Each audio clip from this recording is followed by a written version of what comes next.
마켓 세븐으로 시작할 텐데요. 오늘 함께할 분 소개해드리겠습니다. 교보증권 테일한로 지점의 최성한 지점장입니다. 안녕하세요. 네, 안녕하십니까. 네, 제가 예전에 매경에서 꼬꼬마 시절로 있을 때 교보증권에서 스몰캡 애널리스트로 계셨죠. 네. 네, 잘 지내셨나요? 네, 너무 오랜만에 매경에 나와서 너무 반가운 것 같습니다. 네, 스몰캡을 담당하셨기 때문에 웬만한 기업들은 다 잘 파악을 하고 계실 것 같고 여기 이제 시장 안무까지 더해지셨으니까 앞으로 잘 부탁드리겠습니다. 네, 알겠습니다. 네, 그러면 마켓 세븐 오늘은 최성한 지점장과 시작을 해보겠습니다. 주제부터 함께 보시죠. 네, 자율주행 시대로 주제를 잡아봤습니다. 어제 이제 자율주행 관련주들이 시장에서 조정을 받기는 했지만 내년에 유망 섹터 중에 하나로 이 자율주행이 많이 꼽히더라고요. 그래서 오히려 조정받을 때 공부해 두자는 차원에서 오늘 한번 다뤄보겠습니다. 최근에 테슬라나 인텔의 모빌아이, 엔비디아 등등 글로벌 기업들을 중심으로 이 자율주행과 관련된 경쟁이 상당히 강하던데 어떻게 흘러가고 있나요? 네. 글로벌 기업들이 상당히 공동으로 개발하고 또 M&A까지 시도하고 네. 자율주행은 내년에 정말 무시할 수 없는 또 관련 기업들을 꼭 보셔야 됩니다. 또 최근에 뉴스 나온 게 미국 시장이 지금 그 중심이 과거의 팡에서 이제 만타로 이동하고 있다 이런 표현을 하고 있는데요. 만타라는 것은 거기 이제 약자인데요. 네. 그 M은 마이크로소프트, A는 애플, 그리고 N은 엔비디아, 그리고 T는 테슬라, 그리고 마지막 A는 그 구글의 모회사인 알파벳입니다. 그래서 이 만타가 앞으로 미국 시장의 중심으로 이동한다고 했는데 이 만타의 공통점이 바로 자율주행차입니다. 그러니까 자율주행차는 최근에 국내 현대차나 기아차에서도 반자율주행이라고 그래서 많이 아마 경험을 해 보셨을 것 같은데요. 어느 정도 이렇게 운전자가 지정을 해 놓으면 거리도 아니면 이런 가다가 서고 또 가고 또 그리고 어느 정도의 그런 이렇게 굴곡진데 이런 데도 이렇게 차선을 따라서 이동을 하거든요. 그러니까 운전자 입장에서는 오른발이 상당히 편합니다. 그러니까 운전할 때 네. 특히 막힐 때 가다 서다 할 때 이렇게 엑셀 브레이크 계속 밟아줘야 되는데 그럴 필요가 없이 두 발이 오른발이 이렇게 가만히 있다는 건 상당히 편하죠. 그래서 이런 부분들이 앞으로 계속 좋아질 수밖에 없고요. 이런 그 자율주행차의 가장 핵심이라고 할 수 있는 기술, 그러니까 소프트웨어나 하드웨어 쪽에 보게 되면 결국엔 세 가지로 많이 이제 종합이 되는데 처음에는 주변 환경을 인지해야 되고 그리고 또 가는 길, 목적지를 가기 위한 판단을 해야 되고요. 그리고 결국엔 또 제어 기술이 또 필요하겠죠. 이런 세 가지가 필요한데 관련된 기업들이 지금 전부 다 빅데이터, 앞서 잠깐 저희 앵커님하고 잠깐 이야기했는데 이런 데이터에 대한 처리 기술이 상당히 중요할 것 같고요. 그리고 인공지능, 또 레이더나 라이다, 그리고 카메라 이런 관련 기업들도 좀 보셔야 될 것으로 보여집니다. 이제 앞으로는 얼마나 좋은 질의 데이터를 얼마나 많이 누적해서 빠르게 학습하느냐 이게 좀 진짜 중요한 포인트가 될 것 같은데 차량용 연산 칩이나 AI 칩이 자율주행의 핵심이 되지 않을까라는 생각이 들고 동시에 테크 기업들의 협력이 상당히 중요해질 것 같다라는 저는 생각이 듭니다. 그러면 자율주행하면 우리가 이제 하드웨어와 소프트웨어 이렇게 좀 나눠서 볼 수 있고 많은 기업들이 시장에 또 존재하기 때문에 네. 오늘 저희가 이 주제를 공개하니까 관련 종목들이 너무 많아요라고 또 얘기하는 시청자분이 계셔서 저희가 종목 얘기를 좀 하나하나씩 나눠볼까 합니다. 대표적으로 요즘에 자율주행 하면은 현대오토에버 얘기를 많이 하시더라고요. 네, 그렇습니다. 네. 현대오토에버는 좀 지배 구조가 네. 보시게 되면 현대차, 기아, 그리고 현대모비스, 또 그리고 정의선,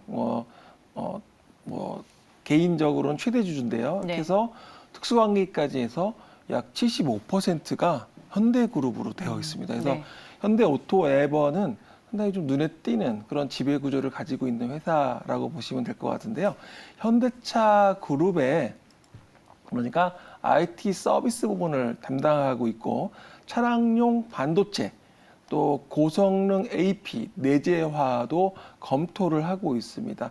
특히 이제 차량 소프트웨어 플랫폼 관련해서 결국에는 이제 자율주행 또 그리고 뭐 커넥티비티 그러니까 현대차에서는 자동차가 이제 컴퓨터가 된다 이런 표현을 하고 있는데요.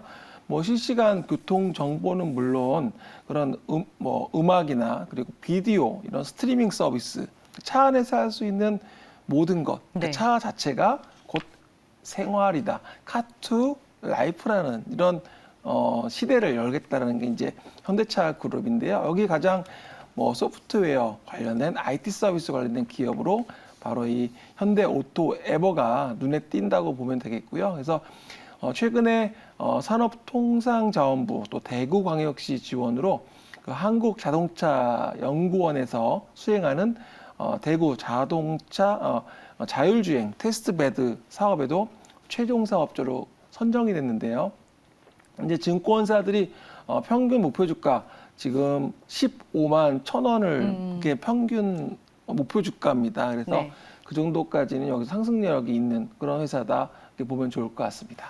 어떻게 보면 현대차 그룹 내에서 이제 유일한 소프트웨어 업체라고 볼 수 있을 텐데 그러면은 현대 기아차의 행보가 현대 오토에버에게는 상당히 중요한 거네요. 그렇습니다. 그러니까 네. 앞서 잠깐 말씀드렸지만 네. 지배구조에서 제가 말씀드렸지만 현대차 그룹과 특수관계인이 75%를 보유하고 있는 회사가 현대오토에버거든요. 네. 그러니까 결국에는 현대차와 기아차 모두 근데 중요한 포지션이고 특히 정의선 회장 같은 경우도 아무래도 이제 비중이 한 7% 정도 보유를 하고 있는데요. 향후에 지배구조 이슈와 함께 또 관심도 좀 받고 있는 회사이기도 합니다. 네, 알겠습니다. 그 외에도 뭐 자율주행차 관련주 하면 정말 많은 종목들이 시장에 존재합니다. 칩스앤미디어, 뭐 MC넥스, 팅크웨어 뭐 이렇게 댓글 남겨주시는 분들이 있는데 그중에 저는 이제 텔레칩스를 한번 골라봤습니다. 제일 최근에 나온 리포트를 보니까 차량용 반도체 수요 증가로 인해서 수익성 회복이 지속될 것이다. 뭐 이런 코멘트가 있던데 텔레칩스는 자율주행과 관련해서 이제 어떤 모멘텀으로 저희가 봐야 될까요? 텔레칩스는 팹리스 그러니까 반도체 설계만 하는 그런 회사라고 보시면 되겠습니다. 차량용 반도체 쪽에서요? 맞습니다. 그래서 네. 오디오, 비디오, 뭐 내비게이션에 들어가는 그런 애플리케이션 프로세서 AP를 주력으로 하고 있습니다. 이 팹리스라고 하면은 재밌는데요. 네. 최근에 엔비디아가 ARM을 인수하려고 지금 하고 있죠. ARM은 영국의 팹리스 회사입니다. 그리고 최대 주주가 일본의 소프트뱅크입니다. 근데 이 ARM을 인수를 미국에서 지금 약간 소송이 걸려 있는 상황입니다. 왜냐하면 독점에 대한 우려가 제기가 되고 있거든요. 그래서 팹리스 회사들에 대한 그런 설계에 대한 그런 회사들에 대한 관심도가 시장에서 높아지고 있거든요.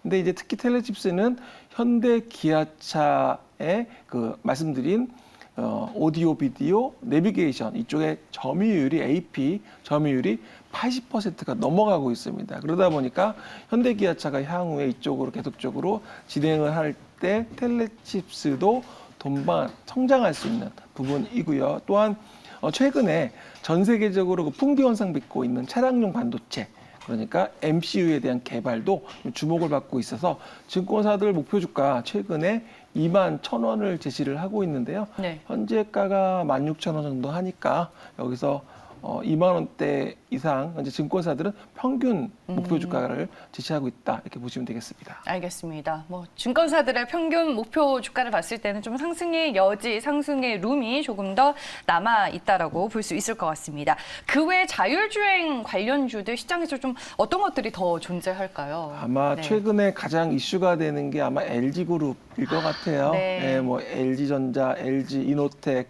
LG 디스플레이 다 이게 애플카 관련된 겁니다. 애플이 2025년에 자율주행 전기차 출시하겠다. 2025년 얼마 안 남았죠. 네. 그래서 관련돼서 이런 LG그룹주가 좀 뛰고 있고 또 LG그룹주는 애플카 말고도 또 메타버스 관련돼서도 계속 주목을 받고 있기 때문에 LG그룹주에 대한 관심도는 좀 필요할 것으로 보여지고요. 글로벌 기업들도 특히 배터리나 모터는 이 전기차의 핵심 부품 특히 이쪽은 뭐 삼성, LG, SK 당연히 구입할 수 있는 가능성이 꽤 높다고 보고 있습니다. 그래서 배터리나 모터 쪽도 같이 보시면 좋겠고요. 뭐 앞서 제가 현대오토 에버 말씀드렸지만 현대모비스, 뭐 만도, 뭐 인포뱅크, 뭐 모바일 어플라이언스, 뭐 칩셋 미디어 이런 회사들도 있기 때문에 함께 같이 보시면 좋겠고, 특히 만도 같은 경우는 자율주행 그 전문 자회사 HL 클레무브를 또 공식적으로 출범하면서 만도 역시 아주 이쪽에 자율주행 쪽에 상당히 좀 심혈을 기울이고 있다, 이렇게 보고 있습니다. 근데 자율주행 쪽도 어떻게 보면은 말씀해 주셨던 뭐 현대모비스, 만도 이런 대형주들도 들어가지만 중소형주들이 관련주로 더 많잖아요. 좀 시세가 나거나 시장 반응이 좀 강하게 움직일 수 있는 거는 스몰캡, 뭐 중소형주 쪽으로 더 종목들이 많을까요? 어때요? 아무래도 네. 이제 시장에 뉴스가 나오고 이와 관련해서 뭐 이제 그런 기업들을 찾는 과정이 분명히 나올 거고요. 이제 뉴스에 따라서 움직이겠지만 무엇보다도 이제 지금 당장 뭐 실적이 나오거나 그런 상황은 아니잖아요. 네. 그러다 보니까 글로벌 기업들이나 아니면 국내 현대기아차의 협력 속에서 성장할 수 있는 그런 기업들을 지금 찾는 과정이라고 보시면 될 것 같아요. 그래서 중소형 기업 중에 그런 우리가 흔히 말하는 템버거 회사도 나올 수 있다고 네. 생각을 하고 있습니다. 템버거 제가 안 그래도 그 얘기 하려고 했는데 올해 워낙 이제 2차 전지 소재 쪽에서 템버거 종목들이 많이 나왔기 때문에 결국에는 전기차 다음으로 이제 자율주행 섹터를 좀 예의주시하는 분들이 상당히 많더라고요. 네, 맞습니다. 만타 앞서 잠깐 말씀드렸잖아요. 네. 그래서 만타와 함께 갈 수 있는 그런 기업들을 이 시간에 한번 찾아보는 것도 좀 좋을 것 같습니다. 네, 알겠습니다. 마켓세븐 오늘 이 시간에는 저희가 무시할 수 없는 자율주행 시대에 어떤 종목을 공부하고 연구를 해야 할지 얘기를 들어봤고요. 지금까지 교보증권 테일한로 지점의 최성환 지점장과 함께했습니다. 고맙습니다. 감사합니다.